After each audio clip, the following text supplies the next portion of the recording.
सकाळचे 6 वाजले होते. संभाजीनगरच्या नारेगाव भागात अचानक बुलडोझर दाखल झालेत आणि काही मिनिटातच एमआयएम नगरसेवक मतीन पटेल यांच्या घरावर, ऑफिसवर आणि निदा खानला आश्रय दिल्याचा आरोप असलेल्या घरावर बुलडोझर चालला. प्रश्न असा आहे की ही कारवाई फक्त अतिक्रमणावर होती की यामागे राजकारण, धार्मिक वाद आणि प्रशासनाचा दबाव होता? मतीन पटेल, निदा खान आणि बुलडोझर कारवाईमागचं संपूर्ण सत्य आपण बघूया. नाशिकच्या TCS प्रकरणानंतर देशभरात खळबळ उडाली होती. अत्याचार, धार्मिक दबाव आणि धर्मांतरांच्या आरोपांमुळे हे प्रकरण चर्चेत आलं.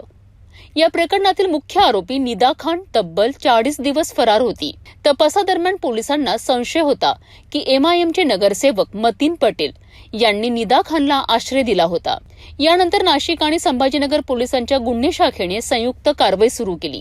गुन्हे शाखेचे अधिकारी चेतन श्रीवण यांनी मतीन पटेल यांची चौकशी केली आणि त्यानंतर निदा खान नारेगाव परिसरात लपल्याचं स्पष्ट झालं. पोलिसांनी निदा खानला ताब्यात घेतलं. तपासात आणखी धक्कादायक माहिती समोर आली आहे. मतीन पटेल यांचं घर, ऑफिस आणि निदा खान राहत असलेलं घर हे सर्व अनधिकृत बांधकाम असल्याचा दावा प्रशासनाने केला आहे. महानगरपालिकेने नोटिसा बजावल्यात. मात्र मुदत संपताच पहाटे बुलडोझर कारवाई सुरू झाली.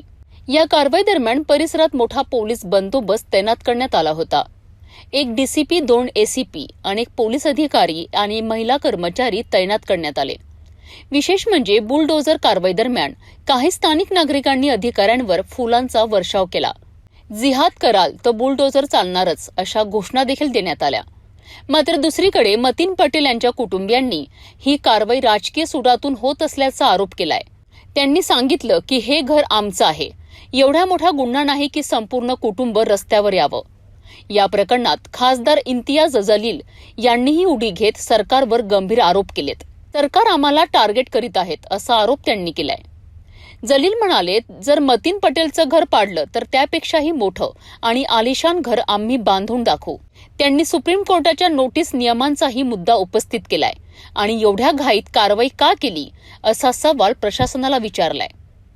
दरम्यान मंत्री नितेश राणे यांनी मात्र कठोर भूमिका घेत जिहाद पसरविण्याचा प्रयत्न करणाऱ्यांवर देवाभाऊंचा बुलडोझर चालणारच असा इशारा दिलाय. आता या कारवाईमुळे संभाजीनगरचं राजकारण तापलं असून हा फक्त अतिक्रमणाचा मुद्दा आहे की राजकीय संघर्षाचा नवा अध्याय, हा प्रश्न चर्चेचा विषय बनला आहे. बुलडोझर कारवाई, राजकीय आरोप, धार्मिक वाद आणि कायद्याच्या अंमलबजावणीवरून निर्माण झालेले प्रश्न. संभाजीनगरातील हे प्रकरण आता महाराष्ट्राच्या राजकारणात नवा वाद निर्माण करत आहे.